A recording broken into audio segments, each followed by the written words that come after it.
beautiful, isn't it? It's an original piece dating from the 1600s. Yeah, alright, that's what we're calling it. So, are you a curator or a guest or something? Or just some schmuck? I am, yes. Wait, what did you say? Well, listen, hey, I heard tomorrow's the 4th, Americans' Independence Day, right? It is. Why, as a matter of fact, we're holding a special event tomorrow to celebrate it. Talking about historical pieces from that time period. It's a good idea, actually. I could use somebody to help me out with that. Why don't you come with me? I need some help with something.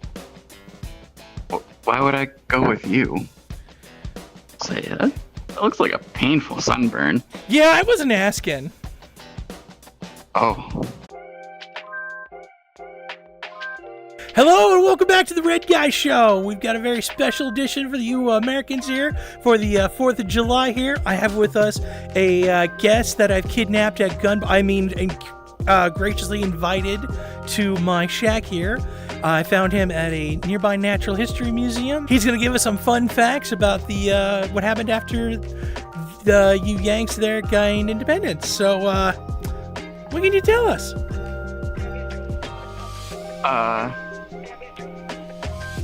Well, first off, I was just kind of at the museum. I don't really... Listen, I don't really need your life history here. We just, some interesting facts for the Yanks. It'd be nice. Oh, here. Okay. Let's get some general questions going here. So after that whole, you know what it's called, your whole revolution thing. That's what it is. I do appreciate you guys keeping it simple and just calling it Revolutionary War. Guy, you can put your hands down. It's fine. You're not gonna get shot yet. Just don't do anything stupid.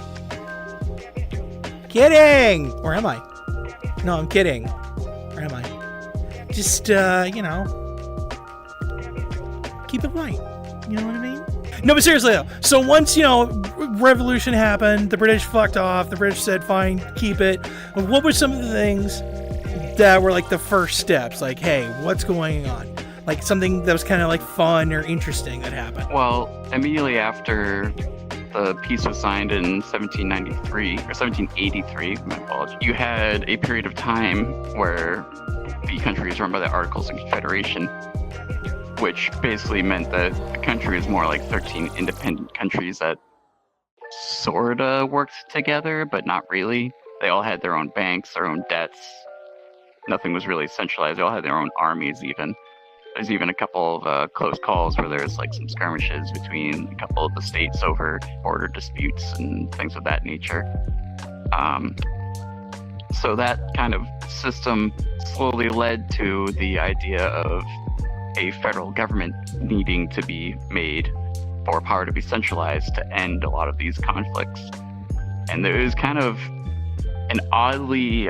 so the Constitution gets written, and then as part of that, they make the office of president, which kind of spawns an oddly grassroots effort from... I say grassroots, but it was really a lot more of the elites of the Americas to kind of get George Washington elected.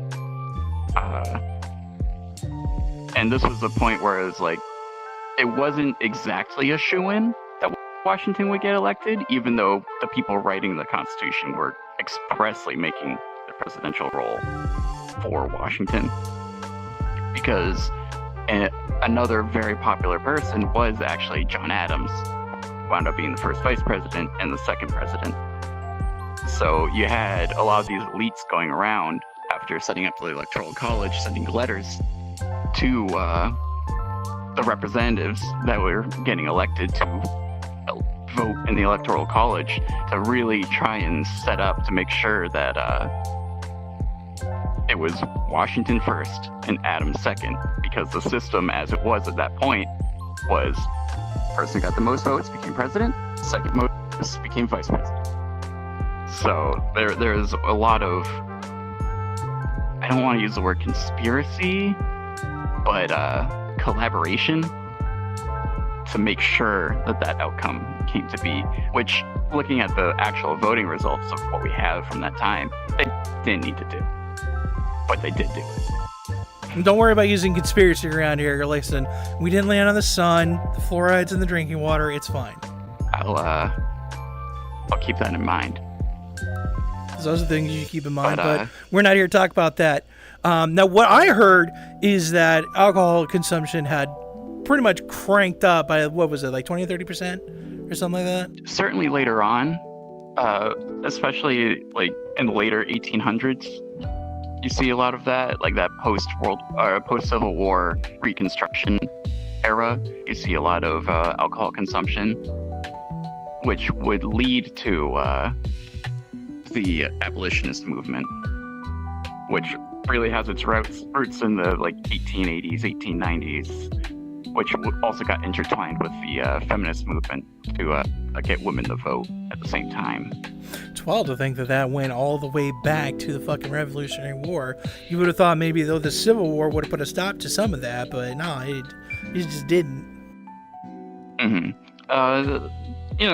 This is conjecture. Like, I have nothing to back this up, but it could have been a lot of like after the war, you have a lot of veterans walking around, seeing a lot of terrible things, drinking and doing what they can to either forget or move on, and that may have led to an uptick.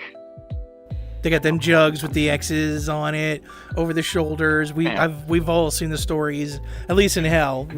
It's fucking great. Another thing that's interesting with not so much the abolitionist movement, but with the women's rights movement, was that the earlier roots of that, like the 1880s, also had a lot of overlap with the rights of Black Americans in that post-Civil War environment.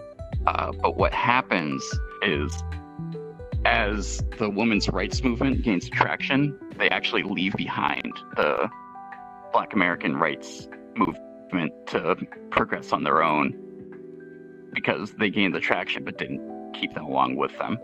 So it's really interesting to see that overlap and then split later on in like the 1880s. Alcohol will do that. You'll just kind of forget that, oh, these people have rights? No, it's fine. We'll take care of it later. Yeah, so, and of course, the abolitionist movement was also kind of a complete failure because it just kind of spiked organized crime in America. As, well, if you forbid something, just people will still get what they want. They'll just not do it legally. Good old speakeasies.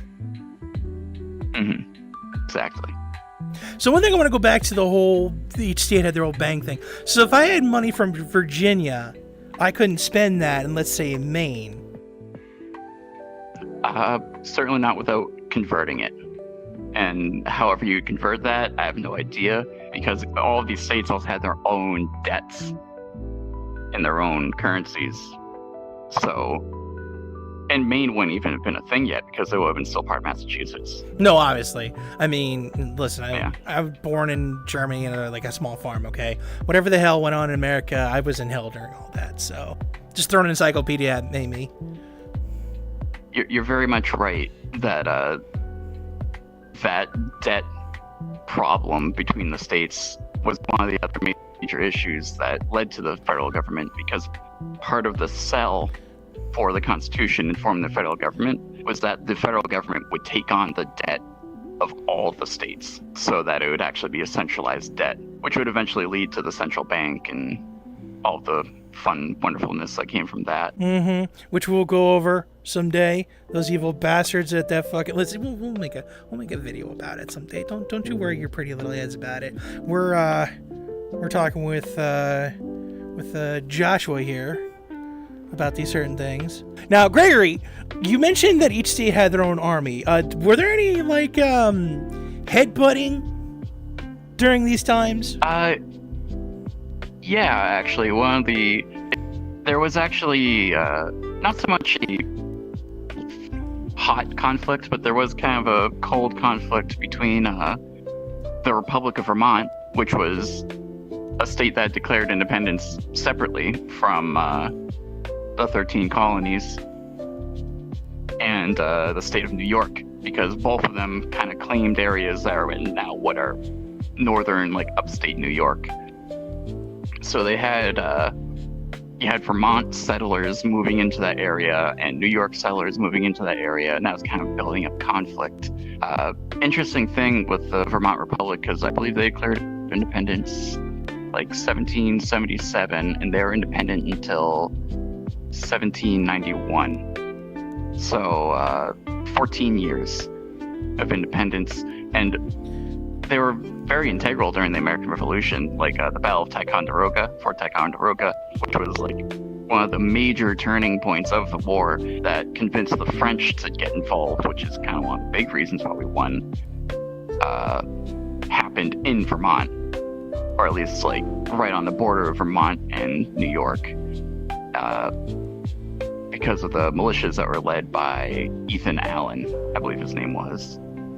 And there's actually some interesting times where during that conflicting period of overlapping settlement claims, Vermont actually looked sort of into talking to Britain about rejoining the British Crown during the middle of the war, but a lot of that was shot down, considering at that point the British were winning and they were just going to crush everyone anyway, so they didn't have any need to negotiate. And by the time things turned around, Vermont had more steeled its resolve to see the war out to the end. Now, what I want to know is, and I've seen movies and pictures, why would anybody fight over New York? I mean, it's disgusting. It's gross. Why would anybody look at New York and be like, yeah, we're going to fight over this sewage hole, basically? Well, New York City was a complete mess, even at the time. Like, so it's always been political disgusting. deadlock was... At the very least, it's always been deadlocked. Political conflict was the name of the day down there. Like, they didn't sign the Declaration of Independence initially. They abstained. They didn't vote for independence. So they were communists. They were indecisive. Picture an entire building where everyone is everyone else's in-law. Women. But that was the New York legislature. Just full of cranky old women. Sure, we'll go with that. So what I heard is that terms like gentlemen had been falling off, and people were calling each other citizens. What can you tell me about that? I'm afraid I don't have a lot on that. I can make some guesses, especially post-revolution. Okay, Stuart, I'm going to need you to be better at this, all right? Now, Jimmy, let's hear these guesses, though. 30 seconds. One guess is that after the revolution, they wanted to separate from the aristocracy feeling of the British Crown. So they moved away from the term gentleman, which would have been used to describe aristocrats, to more citizen, which would have been more of a all-encompassing term. Although the only citizens that would have mattered would have still been landowners, so not much would have changed. There just would have been more lower class people, like farmers and the like, that would have also been considered part of the in class at that point in time. But that's kind of just conjecture. Oh, but we're out of time with that one. I want to thank my guest here, Joshua. We're going to go deposit him back to, wherever the fuck we found from. We're not really going to. I'm just going to kick him out the door, and, we'll hope for the best. But this has been the Red Guy Show. I am Maxim Davis, as always. With me is Dustin, and get the fuck out. Come on. This ain't a joke. Stand up. Out the door.